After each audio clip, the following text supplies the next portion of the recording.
They drowned my workshop, so I turned their golf course into a swamp. Sounds crazy, right? But when an HOA decided their golf course mattered more than my livelihood, I showed them exactly why you don't mess with a craftsman. Let me take you back to the moment everything fell apart, and how I flipped the script on them. Started small, a strange smell in my workshop. Damp wood, mold, that earthy stench that clings to wet lumber. At first I thought, maybe a pipe burst? Maybe the roof leaked during last night's rain? Something fixable. But when I swung the workshop door open, my stomach dropped. The floor wasn't just damp, it was submerged. Ankle-deep water covered everything. Imagine that sight. My prize table saw rusting at the base. Chisels, hand planes, and clamps all corroding. Lumber I'd been seasoning for months swelling and twisting like soggy cardboard. It wasn't just a setback. It was thousands of dollars of tools and materials, years of progress gone overnight. I spent hours bailing water, dragging ruined boards outside, desperately wiping down tools, hoping to salvage something. But deep down I knew the damage was done. That night, instead of sleeping, I decided to track the water back to its source. I grabbed a flashlight and followed the small stream trickling from my property line. And that's when I saw it. A freshly dug ditch. Not natural. Deliberate. The trench carried water straight from the neighborhood storm drain system directly into my yard. It was like they had installed a giant gutter pointed right at me. My land had become their dumping ground. At first I thought, maybe this was a mistake. Maybe someone messed up the grading. But then I made a few phone calls, and the truth hit harder than that first step into the flooded shop. The local HOA, the same one that controlled the golf course, had rerouted their stormwater drainage. Why? Because too much runoff was flooding their fairways.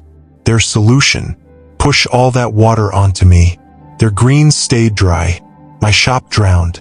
I called the HOA president. His response: smug and dismissive.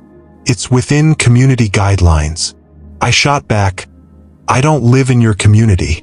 His answer: it's just water. You'll be fine. That one sentence lit a fire in me. See, what the HOA president forgot, or maybe never realized, was that his golf course relied on my pond. The irrigation system that kept his greens picture-perfect pulled water from a pond that straddled both our properties. But here's the kicker. 70% of that pond was mine. And the pump house? The little building that powered their entire sprinkler system?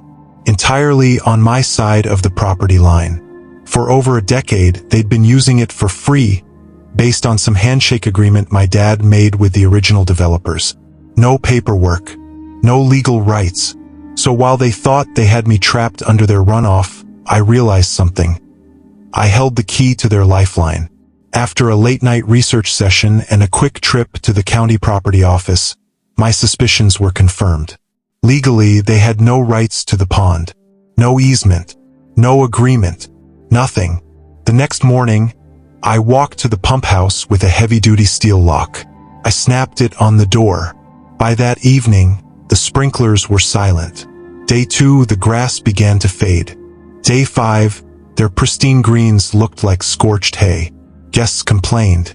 Golfers demanded refunds. The HOA scrambled with emergency meetings. They mailed me a cease and desist letter demanding I reopen the water supply.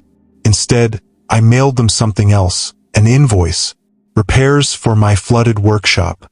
Replacement for every single ruined tool. 10 years of unpaid water usage. The total was staggering. Way more than they wanted to pay. When they refused, I took the final step. I drained the pond back down to its natural creek level. That left them with almost no water at all. Their fancy irrigation system was useless. Their only option?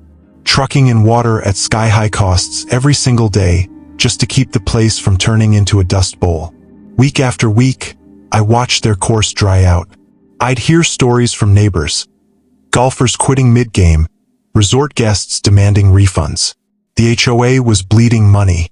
By month 3, they couldn't take it anymore. They came back to the table, this time on my terms. They rebuilt my workshop from the ground up. They replaced every tool, every saw, every plane.